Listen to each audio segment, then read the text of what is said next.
Pagkatapos lisanin ang TV5, Magandang Buhay, lilipat na sa GMA7.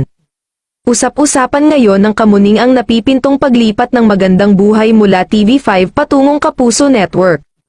Ayon sa source ay pina-final na lang daw ng ABS-CBN at GMA Network para i-simulcast ang nasabing morning talk show sa GMA. Hindi naman malabong lumipat o mapanood ito sa GMA matapos ang nangyaring paglipat ng show na It's Showtime bilang main noontime show ng Kapuso Network. Marami ang nagulat nang hindi napanood ang kapamilya morning talk show na Magandang Buhay sa TV5. Wala kasing abiso at ang alam lang ng marami ay mapapanood na ito sa bago nitong time slot na 6 AM sa Kapatid Network. Nag-post kasi ang Kapatid Network last week na muli nilang ililipat ng time slot ang nasabing morning talk show na mula sa 7 AM ay magiging 6 AM nga.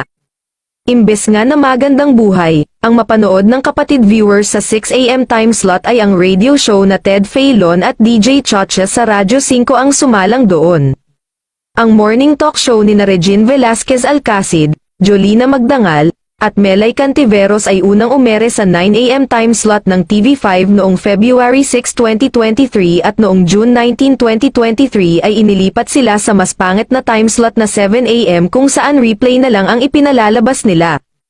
Kahit walang statement na nilabas ay kinumpirma na ng programa na hindi na sila e-ere sa TV5 dahil sa bago nitong cover na in-upload nitong Lunes kung saan wala na ang TV5 logo. Hindi naman nagustuhan ng mga kapamilya fans ang naging trato ng TV5 sa kapamilya show.